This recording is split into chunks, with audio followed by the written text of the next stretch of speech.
primera pregunta.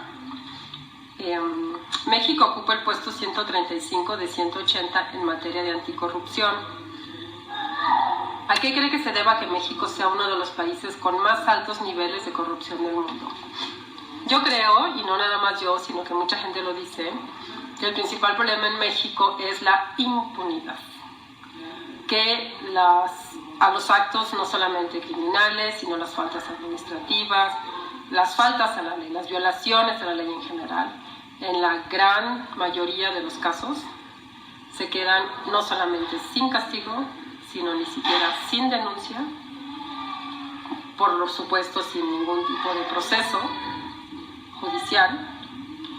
Esta impunidad tan generalizada en nuestro país es, de acuerdo con la opinión de muchos expertos, la principal causa de la corrupción. Segunda pregunta, ¿de qué manera afecta la corrupción al pueblo de México y a la economía? Nos afecta de dos maneras, desde luego, a aquellos que beneficia y a aquellos que perjudica, ya sea de manera directa o de maneras indirectas. Aquellos que beneficia, obviamente la corrupción les afecta en el sentido de que encuentran el clima de corrupción, el ambiente de corrupción, les beneficia, en el sentido de que encuentran maneras que son violatorias a la ley para beneficiarse, para lograr fines particulares a costa del bien común, del beneficio de las mayorías. Y aquellos a quienes perjudica de manera directa al pueblo de México, ya sea de manera directa, y a la economía en particular, nos afecta negativamente porque cualquier trámite que uno tiene que hacer para cualquier cosa, no solamente cuando uno va a obtener una licencia de manejar, cuando va a hacer un cambio de domicilio del vehículo, cosas tan sencillas como esas, sino cosas mucho más complicadas como abrir una empresa, por ejemplo.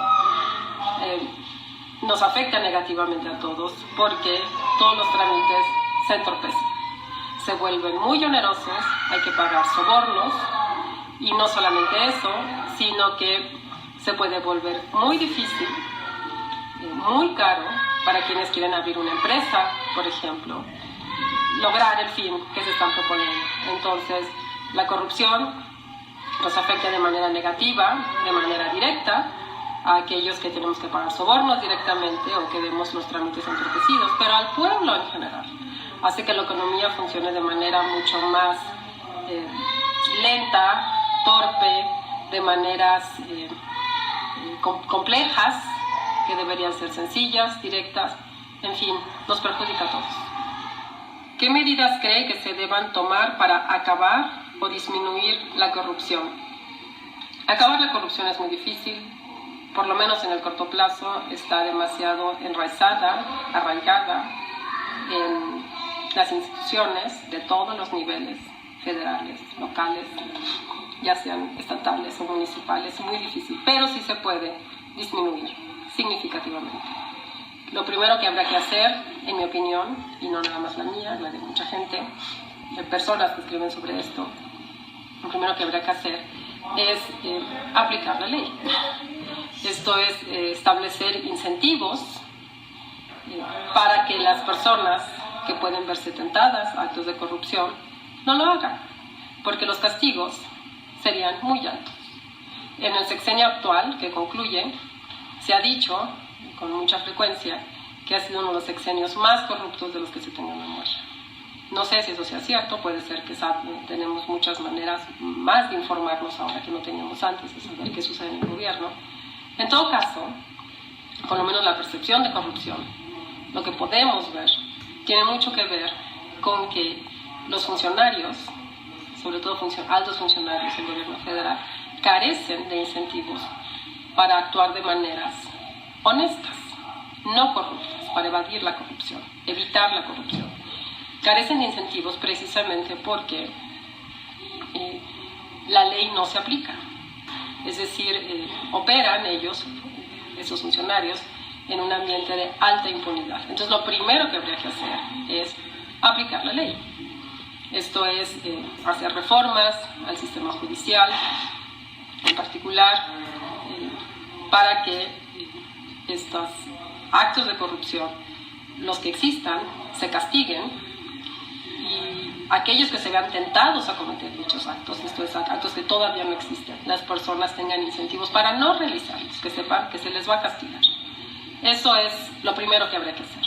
Pero una segunda cosa que habría que hacer es vigilar a los servidores públicos para que no incurran en actos de corrupción.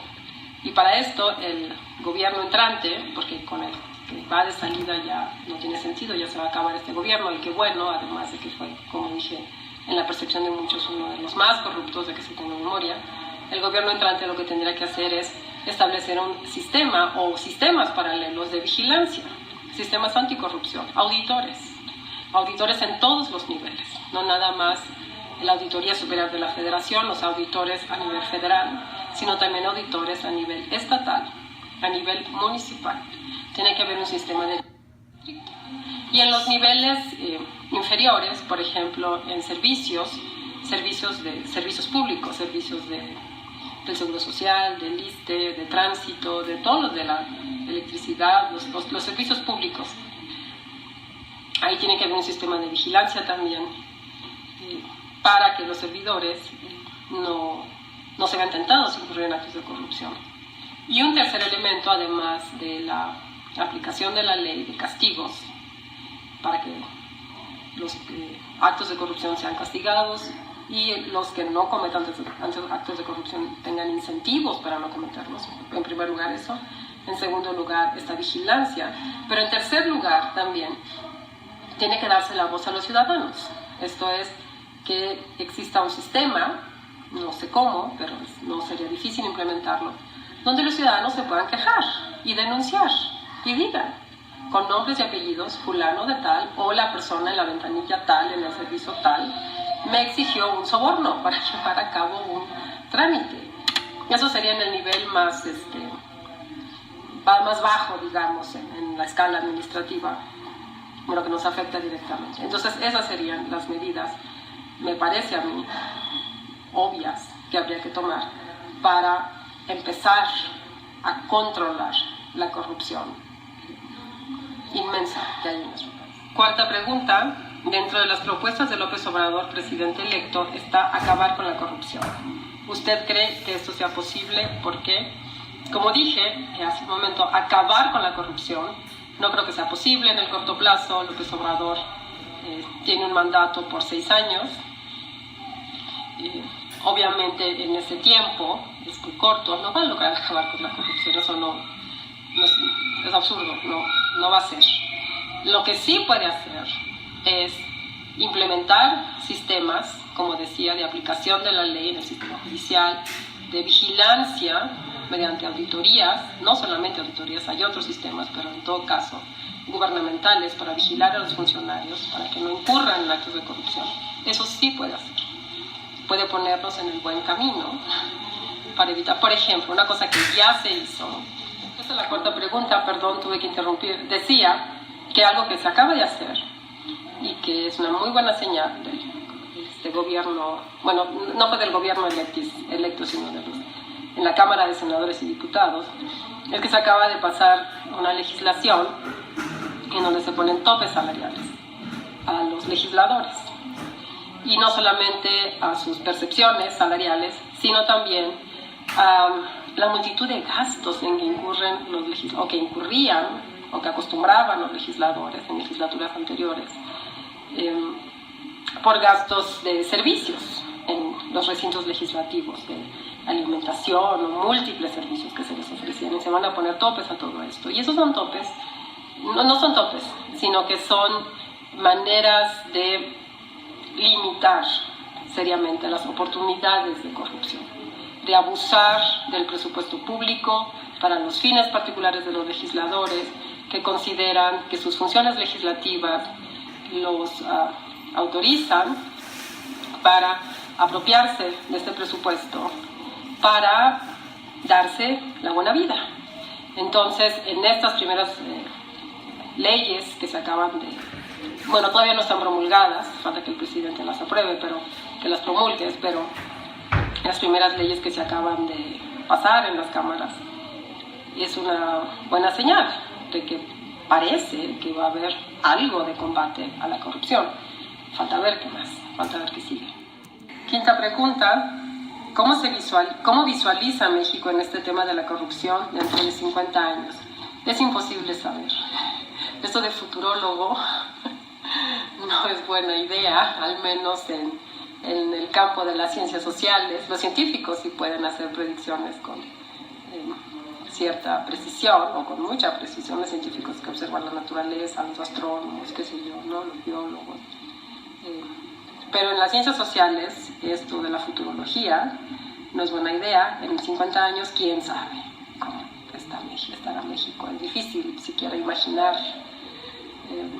porque suponiendo que este gobierno electo en efecto tome medidas importantes para la corrupción, otra medida que se anunció es controlar no sé si controlar, sino castigar el lavado de dinero, los canales de lavado de dinero, para frenar el crimen organizado. Y la persona que va a estar a cargo en esas funciones de fiscalización en la Secretaría de Gobernación es una persona que parece ser que sí tiene interés en llevar a cabo su trabajo. Entonces, ese tipo de cosas, ¿no? Que se van, entonces, ya se empezaron, las que se prometieron, que ya se están empezando a hacer. Nos pueden poner en muy buen camino, pero esto va a ser un gobierno de 6 años, y suponiendo que haga todo lo que dijo en materia de combate a la corrupción, y suponiendo que tenga éxito en este combate, va a ser un gobierno de 6 años. Entonces, ¿qué va a pasar en los siguientes 6? Pues quién sabe. ¿Y qué va a pasar en 50? Pues mucho más difícil saberlo. Uno, por supuesto, tiene que tener el optimismo de que vamos a estar mejor, pero no se puede saber.